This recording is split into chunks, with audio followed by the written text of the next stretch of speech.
Dia dos Namorados, tantos filmes que eu poderia gravar sobre.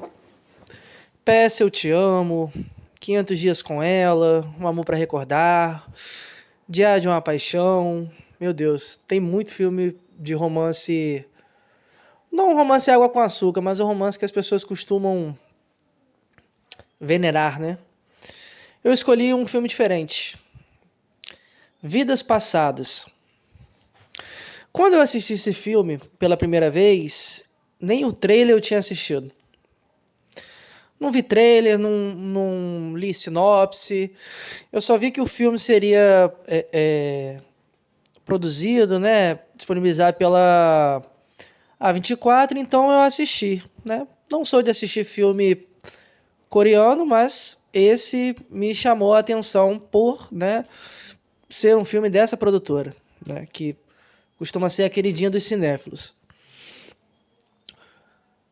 Esse filme tem muitas camadas, mas se eu pudesse definir em uma palavra, sensível. É um filme sensível. O filme conta a história de três pessoas, na verdade duas, né? A Nora, interpretada pela Greta Lee, o Ha-young, acho que diz assim, né, o nome dele, né? Os dois são amiguinhos assim desde criança, né? Desde pequenininho. Ela vive em Seul e tal. O pai dela, no filme, dá a entender que ele é um escritor, barra roteirista, barra diretor ali, né? E o que que acontece? Ela vai embora, bem pequenininha, ela vai embora do lugar onde ela morava e vai para Nova York. Qual o objetivo dela, né? Ela deseja nada mais nada menos do que um Nobel, né?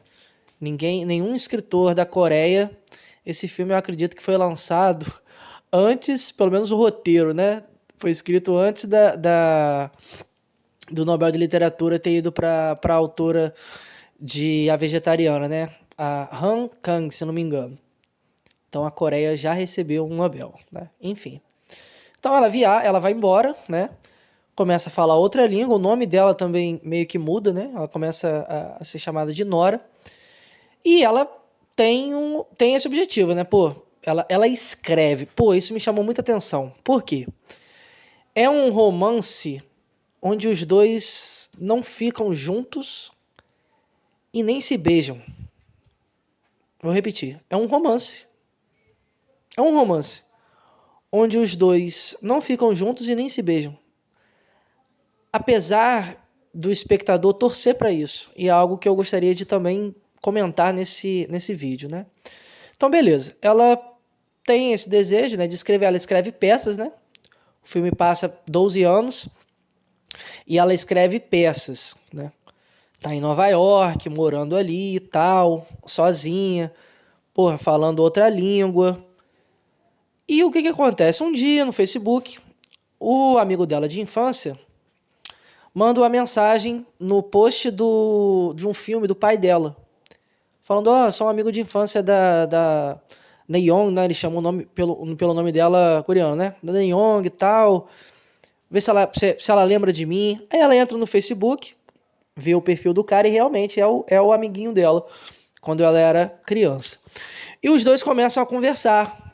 Sabe aquela coisa do tipo, pô, te encontrei no Facebook e tal, quanto tempo, como que você tá? E os dois começam a conversar por Skype.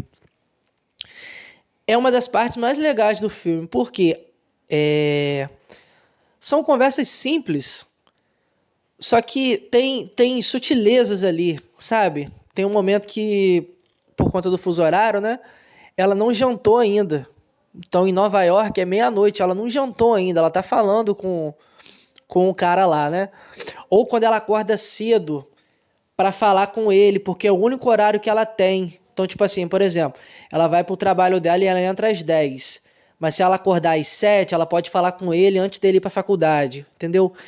Esse relaciona é um relacionamento virtual aqui, mas é um relacionamento muito real, entre aspas, né? Coloco entre aspas meio que para problematizar se é possível ou não ter um relacionamento real dentro do campo virtual, né? Aqui é uma polêmica, mas é extremamente sensível. A conversa dos dois, tipo assim, eles conversam pra caramba, assim, sobre várias coisas, né?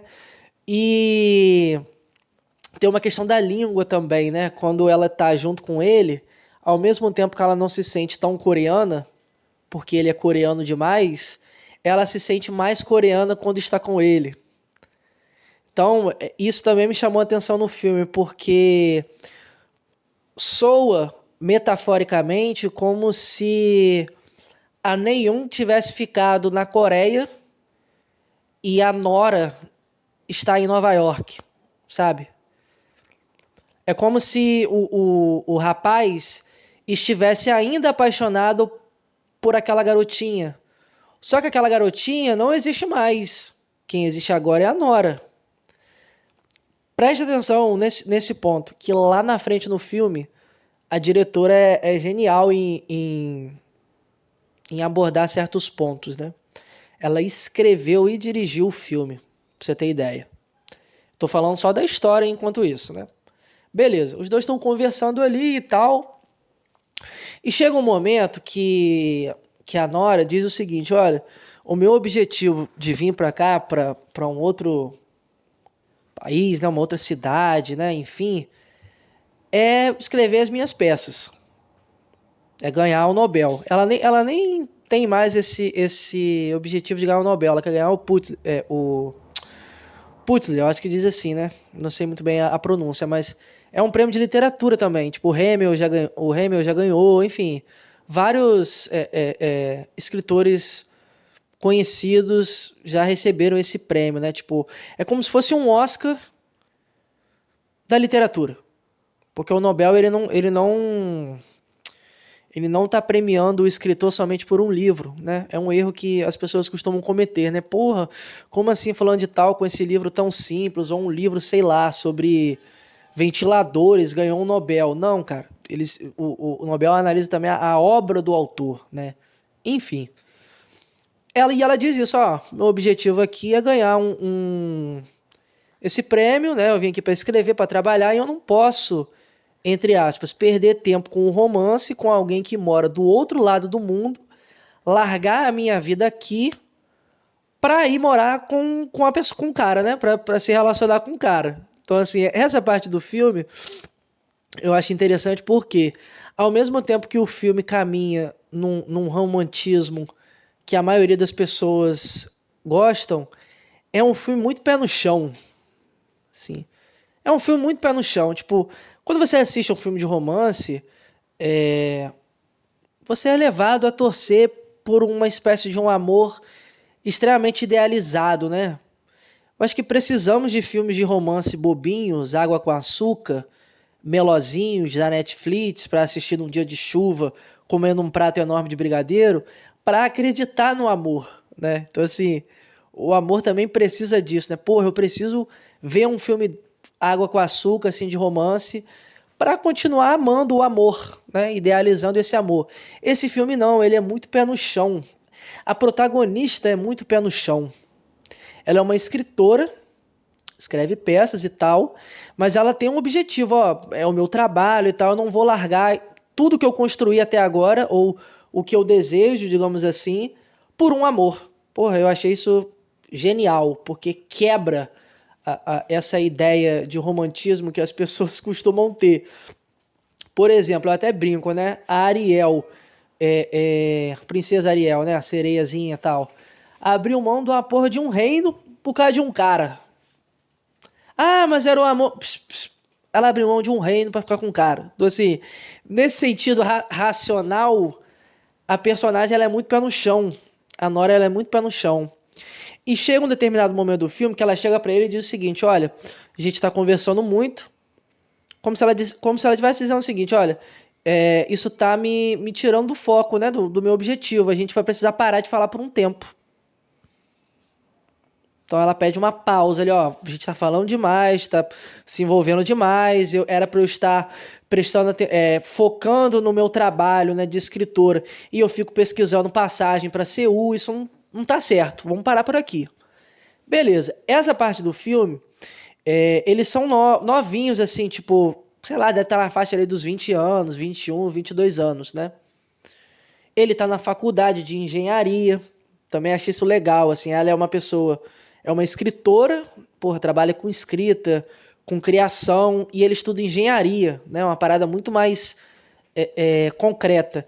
Só que na vida dos dois é o oposto. Ele é muito mais romântico e idealista do que ela.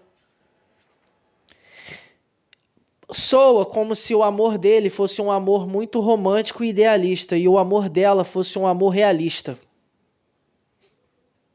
Soa como se ele tivesse um amor muito idealista, sabe? E ela um amor mais pé no chão, um amor realista. Beleza. Nessa segunda parte do filme, passaram-se mais anos. Ela já tá ali numa idade ok, né? Não tão jovenzinha e não tão adulta. E ela meio que viaja com um grupo de escritores. Eu achei isso muito legal também. Aluga um quarto ali e tal, e ela conhece um cara chamado Arthur, um escritor também, um escritor judeu. Ela, uma coreana, contra um cara, um escritor ali judeu. E os dois têm uma ligação muito forte. Tipo assim, porra, são escritores, né? Falam pra caramba sobre escrita, né? Sobre literatura, etc e tal. Gostam às vezes dos mesmos autores, assistiram os mesmos filmes. Os dois têm uma afinidade muito grande. Uma afinidade muito grande, uma cumplicidade muito grande, uma parceria muito grande. É um amor. Existe ali entre os dois, eles se casam, né? Ficam décadas casados. Um amor maduro. Um amor maduro. O Arthur com a Nora. Aí o que acontece? Ela, né, ficou mais velha, o Ryung fica também mais velho, e ele decide visitar a amiga. Porra, não sei quantos anos sem ver a amiga, ele decide viajar 13 horas dentro de um avião para encontrar a Nora, que já está casada. Essa segunda parte do filme, o seu lado romântico, né, que assiste filme e tal, você fica torcendo do tipo, porra, será que os dois vão ficar juntos? Essa é a pergunta principal do filme pra mim, né? Tipo, será que os dois vão ficar juntos? Pô, ela é o amor de infância dele. Dá a entender no filme que ele também é o amor dela de infância, mas os dois não ficam juntos. Pô, eles precisam ficar juntos, né? Tipo, pra ter aquele romance amarradinho, né? Do tipo, o cara que ficou anos longe dela e anos depois se encontra, aí ela abandona o casamento dela de anos pra ficar com o grande amor da vida dela, que foi o amigozinho dela de infância. Por mais que o espectador deseje isso ardentemente, né? Porque faz parte desse tipo de romance, o filme continua com o pé no chão. Sabe um ponto que me chamou a atenção nesse filme? Foi o seguinte, as cenas onde os dois estão juntos, tem vários signos. Então, tipo, quando ela vai embora, ela sobe uma escada no lugarzinho onde ela mora, e do outro lado ele vai para o outro caminho.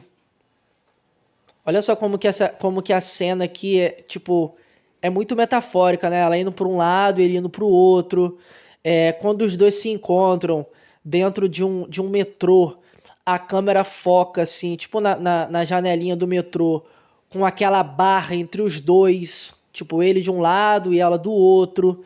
Há várias cenas assim, tipo, onde a autora de alguma forma a diretora de alguma forma tá marcando que esses dois, por mais que estejam próximos, eles não estão destinados, entre aspas, a ficar juntos. Inclusive, há uma cena que os dois estão ali num lugar onde tem tipo um carrossel. Porra, carrossel pode remeter várias coisas, né? Uma brincadeira, né? Aquele, porra, cavalinho ali rodando em volta, né? Um parque de diversões, né? A fantasia e tal. Ou ficar dando voltas no mesmo lugar. Porra, várias metáforas que você pode tirar dessa cena aí do carrossel. Mas há algo muito interessante nessa cena, que é o seguinte: quando ela tá conversando com ele sobre a namorada dele, que não é mais namorada, tem um casal se beijando atrás. E tipo, ela mora em Manhattan. Ela mora em Manhattan. Não sei se você já assistiu Manhattan do Woody Allen. Nova York, para algumas pessoas, eu não faço parte desse grupo, né? Mas é uma capital que, para algumas pessoas, alguns cinéfilos, né? Tem essa coisa do romantismo, né? Então, para algumas pessoas tem isso. Eu, particularmente, acho que Paris entra mais dentro desse estereótipo. Mas Manhattan já foi retratada, porra, em vários filmes do Woody Allen, né? Tipo, Nova York é quase que um personagem também do Woody Allen. Se você não assistiu Manhattan, pelo amor de Deus, assiste, né? Acho que é o melhor filme do Woody Allen. Se não for o melhor, o segundo melhor. Essa cena me chamou muita atenção, tipo, um casal beijando atrás dos dois ali, e eles conversando. Ela falando sobre a vida dela, né, enquanto casada, ele falando sobre a vida dele, que dá a entender que não vai casar ali por conta de uma questão muito tradicional ali na Coreia, né, do primeiro filho e tal, de ter que ser um cara que tem dinheiro, e ele se considera alguém mediano. Ele é extremamente coreano. Ele é extremamente coreano, e ela marca isso constantemente no filme. Quando ela volta pra casa, o marido dela, o Arthur, para mim é o personagem mais interessante desse filme, assim, é o Arthur. Ele, qualquer homem na situação dele ficaria com ciúmes. Então assim, imagine, você é casado, aí a sua mulher tem um amigo que ela conheceu décadas atrás, você, pô, já falou dele pra você. Aí você, não, pode ir de boa encontrar esse amigo que foi praticamente um crush seu da infância, da adolescência, que não tem problema não. Ao mesmo tempo que esse personagem tem ciúme, ele ele expõe a sua insegurança. Eu achei isso legal, assim, a interpretação do ator é absurda. É nítido que ele ali tá numa situação complicada, porque ele tá casado com a Nora há décadas. Ele, no fundo, pelo menos quando eu assisti, né? Ele, no fundo, sabe que o que os dois sentem ali é uma conexão, né? Um amor, é algo assim, entre aspas, de vidas passadas. Aqui o filme tem uma metáfora muito interessante sobre um tal de yin-yung, né? De quando uma pessoa encontra alguém ou esbarra alguém, né? De 8.000 camadas e tal. Tem toda uma metáfora em torno disso, mas quando eu leio esse título Vidas Passadas, eu penso de uma maneira muito mais racional, tipo, vidas passadas, no caso, a vida passada que ela teve quando morava em Seul, né? Porque, de certa forma, ele está encontrando a Nora, no fundo desejando encontrar a Neon, mas a Neon não existe mais. E tem uma cena muito legal no bar que ela diz isso, ela está conversando com ele em coreano e o marido dela está do lado com um copo de bebida na mão e tal, e você vê a expressão do ator que ao mesmo tempo que ele tá desconfortável, ele tá inseguro. Tipo assim, como que eu vou competir com uma história dessa? Como que eu vou competir com isso? Como que eu vou competir com ele? Ele fica enciumado quando ela tá contando sobre o amigo e quando o rei entra dentro da casa dele, ele olha assim dos pés à cabeça, pergunta se ele é atraente e tal. Mas assim, ele tá inseguro. Ele está inseguro. O marido dela, o Arthur, está inseguro. Tipo, será que ela vai embora com ele? Será que o nosso tempo acabou? Será que esse amor aqui não durou o que tinha que durar? Será que agora ela vai pegar as malas dela e ir embora? Então, assim, você vê na expressão do ator ali ele como um terceiro. Olha só, o marido aqui é o terceiro. Toda a composição da cena trabalha dessa forma. Tipo, os dois estão conversando em coreano, ele não tá entendendo nada do que os dois estão falando. E ele, inclusive, tem uma cena que diz: pô, você às vezes sonha e você fala em coreano. Eu queria saber mais de coreano só para saber o que você tá falando nos sonhos. Então, assim, além da composição da cena ter uma distância ali dos dois, o marido é o terceiro. E você sente essa insegurança no marido, do tipo, porra, será que ela vai escolher ficar com ele? Será que ela vai me deixar? Aí no terceiro ato do filme, pra mim é uma das cenas mais sensíveis do filme, né? Ela vai levar ele pra casa. O rei vai pegar um táxi e vai pra casa, né? Aí ela leva ele até o ponto do táxi. Aí ela passa assim, caminhando pela calçada, e tem umas portas vermelhas, portas azuis, e ela para na frente dele. E no piso, ali no chão ali, tem uma linha separando os dois. Cara, essa cena é muito bonita. Aí, tipo, não tem trilha sonora nenhuma. Fica aquele vento, tá à noite, ela olhando pra ele, ele olhando pra ela. Aí você pensa, caramba, eles vão se beijar. Eles vão dar um beijo, pelo menos um beijo. Um beijo na boca, sei lá, enfim. Ou os dois vão se abraçar e vão ter um beijo e olhar um pro outro e falar que não podem ficar juntos. Você fica esperando um monte de coisa. Ela vai falar pra ele que vai junto com ele, ou ela vai entrar dentro do táxi com ele e ir embora e deixar o marido e o filme acaba. Aí, pô, aquele vento ali, um olhando pro outro e essa distância entre os dois. Apesar do afeto, do sentimento, essa distância ali entre os dois. Aí o táxi chega, antes de entrar, ele pergunta: você acha que essa vida que a gente está tendo agora é uma vida passada? E a gente em outra vida vai ser alguma coisa? Você acha que a gente vai ser o quê? Aí você pensa, pô, ela vai responder esposa, namorada. Aí ela diz, não sei. Aí ele diz também, não sei. Aí ele entra no táxi e vai embora. Quando ela volta para casa, caminhando e encontra o marido, né, o Arthur, ela o abraça e chora. Chora copiosamente, assim. Não sei se é um choro do tipo, eu escolhi o que é racional, ou eu mantive os meus pés no chão, ou um choro do tipo, eu sempre vou amá-lo, ele sempre vai estar dentro do meu coração, dentro de uma parte, mas você está em outra. Ou aquela velha história, será que ele foi o amor para a vida dela, ou foi o amor da vida dela? Porque no filme, eu acredito que ela ama o marido. E tudo no filme é extremamente sutil. É extremamente sutil e sensível. Os dois falam muito com os olhos, né? Sorrisos e tal, e eles não se tocam.